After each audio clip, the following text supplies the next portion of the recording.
Welcome to the marvelous Land of Oz.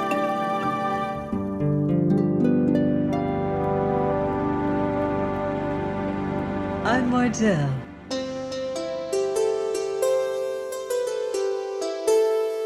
Reading Dorothy and the Wizard in Oz by L. Frank Baum.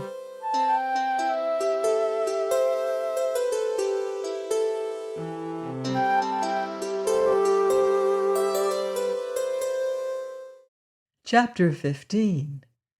Old Friends Are Reunited. Many servants dressed in handsome uniforms stood ready to welcome the new arrivals. And when the wizard got out of the buggy, a pretty girl in a green gown cried out in surprise, "Why, it's Oz, the wonderful wizard, come back again!"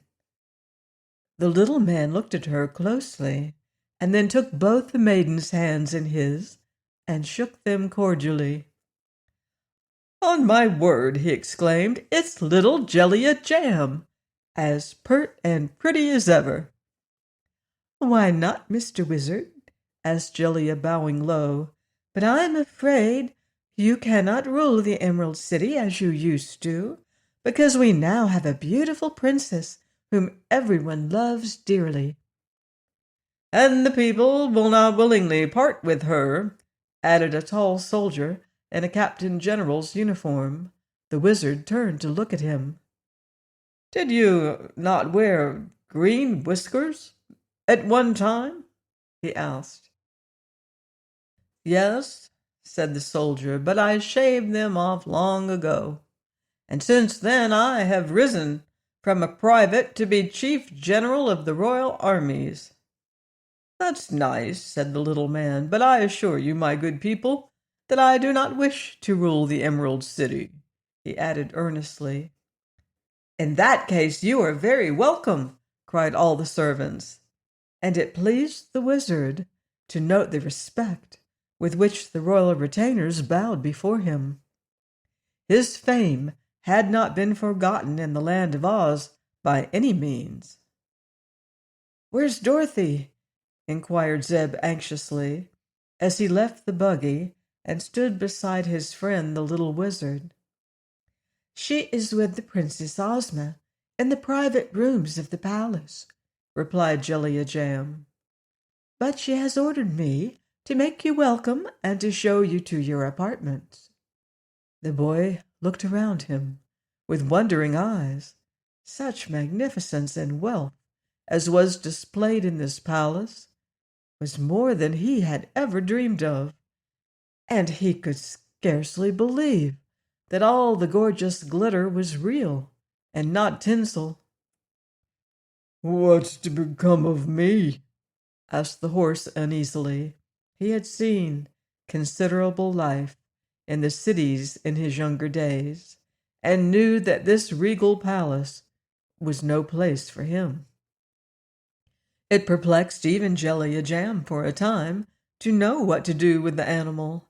The Green Maiden was much astonished at the sight of so unusual a creature, for horses were unknown in this land.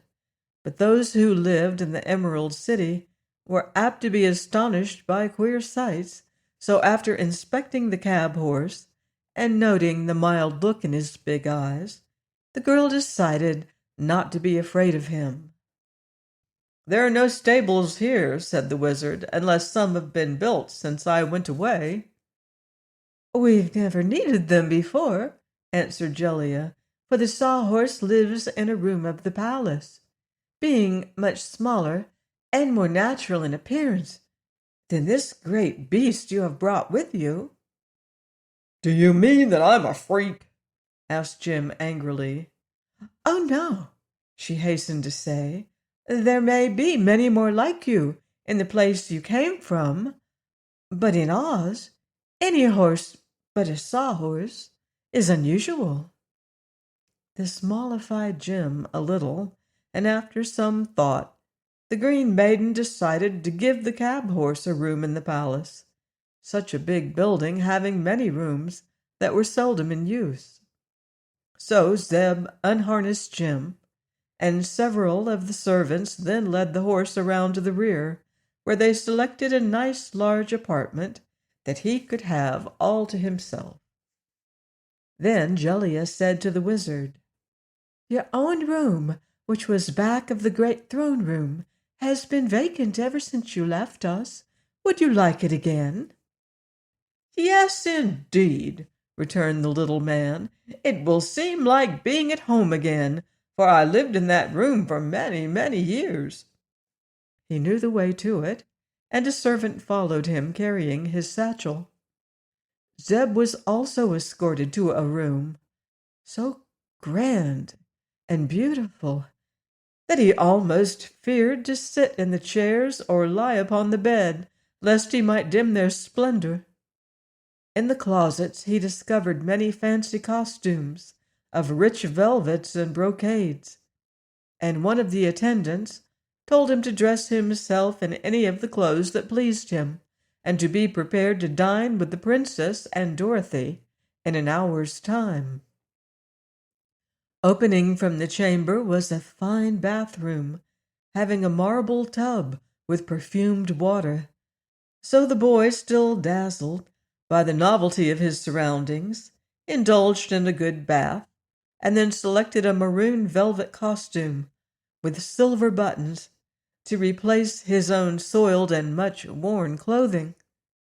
There were silk stockings and soft leather slippers with diamond buckles to accompany his new costume, and when he was fully dressed, Zeb looked much more dignified and imposing than ever before in his life. He was all ready when an attendant came to escort him to the presence of the princess. He followed bashfully, and was ushered into a room more dainty and attractive than it was splendid. Here he found Dorothy seated beside a young girl so marvelously beautiful that the boy stopped suddenly with a gasp of admiration. But Dorothy sprang up and ran to seize her friend's hand, drawing him impulsively toward the lovely princess, who smiled most graciously upon her guest. Then the wizard entered, and his presence relieved the boy's embarrassment. The little man was clothed in black velvet, with many sparkling emerald ornaments decorating his breast. His bald head and wrinkled features made him appear more amusing than impressive. Ozma had been quite curious to meet the famous man who had built the Emerald City and united the Munchkins, Gillikins, Quadlings, and Winkies into one people. So when they were all four seated at the dinner table, the princess said, "Please tell me, Mr. Wizard, whether you called yourself Oz after this great country, or whether you believe my country is called Oz after you. It is a matter that I have long wished to inquire about, because you are of a strange race, and my own name is Ozma. No one, I am sure, is better able to explain this mystery than you." "That is true," answered the little wizard. "Therefore it will give me great pleasure to explain my connection with your country. In the first place, I must tell you that I was born in Omaha, and my father, who was a politician, named me Oscar Zoroaster Phadrig Isaac Norman Henkel Emmanuel Ambrose Diggs. Diggs being the last name because he could think of no more to go before it. Taken altogether, it was a dreadfully long name to weigh down a poor innocent child. And one of the hardest lessons I ever learned was to remember my own name. When I grew up, I just called myself OZ, because the other initials were PINHEAD, and that spelled pinhead, which was a reflection on my intelligence. "Surely no one could blame you for cutting your name short," said Ozma sympathetically. "But didn't you cut it almost too short?" "Perhaps so," replied the wizard. When a young man, I ran away from home and joined a circus. I used to call myself a wizard and do tricks of ventriloquism." "What does that mean?" asked the princess. "Throwing my voice into any object I pleased to make it appear that the object was speaking instead of me. Also, I began to make balloon ascensions. On my balloon and on all the other articles I used in the circus, I painted the two initials, OZ, to show that those things belonged to me. One day, my balloon ran away with me and brought me across the deserts to this beautiful country. When the people saw me come from the sky, they naturally thought me some superior creature and bowed down before me. I told them I was a wizard and showed them some easy tricks that amazed them. And when they saw the initials painted on the balloon, they called me Oz." "Now I begin to understand," said the princess, smiling. "At that time," continued the wizard, busily eating his soup while talking, "there were 4 separate countries in this land, each one of the 4 being ruled by a witch. But the people thought my power was greater than that of the witches, and perhaps the witches thought so too, for they never dared oppose me. I ordered the Emerald City to be built just where the 4 countries cornered together. And when it was completed, I announced myself the ruler of the land of Oz, which included all the 4 countries of the Munchkins, the Gillikins, the Winkies, and the Quadlings. Over this land I ruled in peace for many years until I grew old and longed to see my native city once again. So when Dorothy was first blown to this place by a cyclone, I arranged to go away with her in a balloon. But the balloon escaped too soon and carried me back alone. After many adventures, I reached Omaha, only to find that all my old friends were dead or had moved away. So, having nothing else to do, I joined a circus again and made my balloon ascensions until the earthquake caught me." "That is quite a history," said Ozma. "But there is a little more history about the land of Oz that you do not seem to understand, perhaps for the reason that no one ever told it you. Many years before you came here, this land was united under one ruler, as it is now, and the ruler's name was always Oz, which means in our language great and good. Or if the ruler happened to be a woman, her name was always Ozma. But once upon a time, 4 witches leagued together to depose the king and rule the 4 parts of the kingdom themselves. So, when the ruler, my grandfather, was hunting one day, one wicked witch named Mombi stole him and carried him away, keeping him a close prisoner. Then the witches divided up the kingdom and ruled the 4 parts of it until you came here. That was why the people were so glad to see you, and why they thought, from your initials, that you were their rightful ruler." "But at that time," said the wizard thoughtfully, "there were 2 good witches and 2 wicked witches ruling in the land." "Yes," replied Ozma, "because a good witch had conquered Mombi in the north, and Glinda the Good had conquered the evil witch in the south. But Mombi was still my grandfather's jailer, and afterward my father's jailer. When I was born, she transformed me into a boy, hoping that no one would ever recognize me and know that I was the rightful princess of the land of Oz. But I escaped from her and am now the ruler of my people."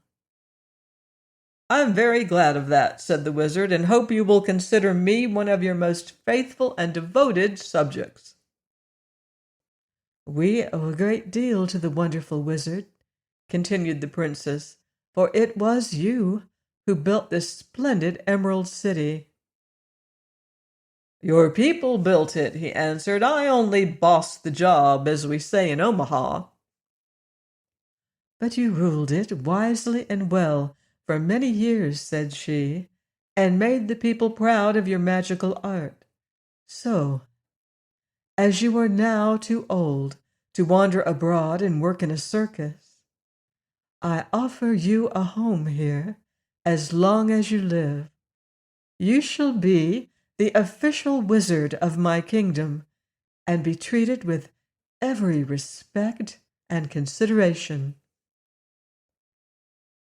I accept your kind offer with gratitude, gracious princess, the little man said in a soft voice, and they could all see that teardrops were standing in his keen old eyes.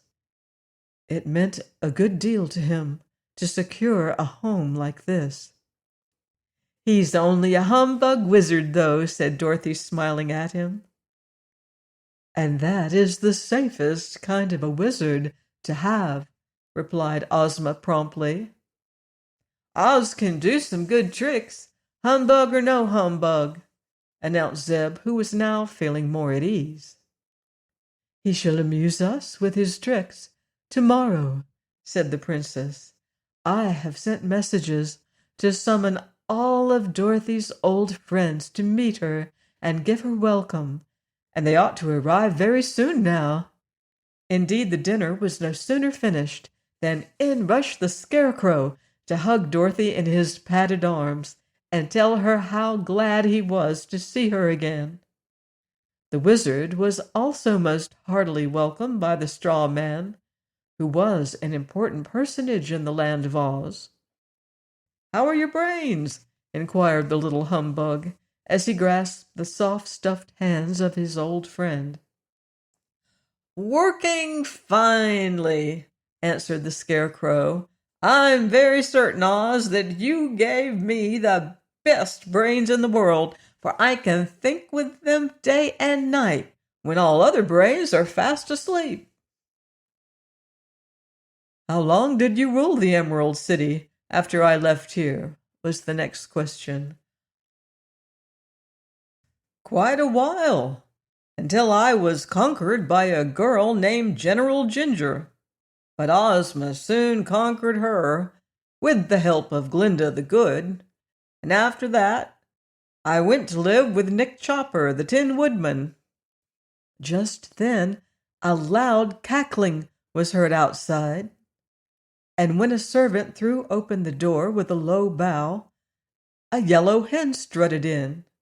Dorothy sprang forward and caught the fluffy fowl in her arms, uttering at the same time a glad cry. "Oh, Billina!" she said. "How fat and sleek you've grown!" "Why shouldn't I?" asked the hen in a sharp, clear voice. "I live on the fat of the land, don't I, Ozma?" "You have everything you wish for," said the princess. Around Billina's neck was a string of beautiful pearls, and on her legs were bracelets of emeralds. She nestled herself comfortably in Dorothy's lap until the kitten gave a snarl of jealous anger and leaped up with a sharp claw fiercely bared to strike Billina a blow. But the little girl gave the angry kitten such a severe cuff that it jumped down again without daring to scratch. "How horrid of you, Eureka!" cried Dorothy. "Is that the way to treat my friends?" "You have queer friends, seems to me," replied the kitten in a surly tone. "Seems to me the same way," said Billina scornfully, "if that beastly cat is one of them." "Look here," said Dorothy sternly, "I won't have any quarreling in the land of Oz, I can tell you. Everybody lives in peace here and loves everybody else. And unless you two, Billina and Eureka, make up and be friends, I'll take my magic belt and wish both of you home again immediately. So there." They were both much frightened at the threat and promised meekly to be good. But it was never noticed that they became very warm friends for all of that. And now the Tin Woodman arrived, his body most beautifully nickel-plated, so that it shone splendidly in the brilliant light of the room. The Tin Woodman loved Dorothy most tenderly, and welcomed with joy the return of the little old wizard. "Sir," said he to the latter, "I can never thank you enough for the excellent heart you once gave me. It has made me many friends, I assure you, and it beats as kindly and lovingly today as it ever did." "I'm glad to hear that," said the wizard. "I was afraid it would get moldy in that tin body of yours." "Not at all," returned Nick Chopper. "It keeps finely, being preserved in my airtight chest." Zeb was a little shy when first introduced to these queer people, but they were so friendly and sincere that he soon grew to admire them very much, even finding some good qualities in the yellow hen. But he became nervous again when the next visitor was announced. "This," said Princess Ozma, "is my friend Mr. H.M. Wogglebug T.E., who assisted me one time when I was in great distress, and is now the Dean of the Royal College of Athletic Science." "Ah," said the wizard, "I'm pleased to meet so distinguished a personage."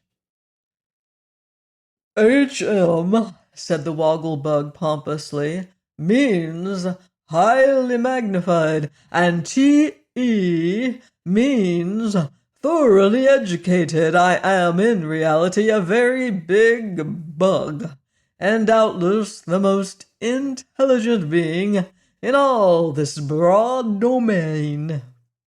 "How well you disguise it," said the wizard, "but I don't doubt your word in the least." "Nobody doubts it, sir," replied the Woggle-Bug, and drawing a book from its pocket, the strange insect turned its back on the company and sat down in a corner to read.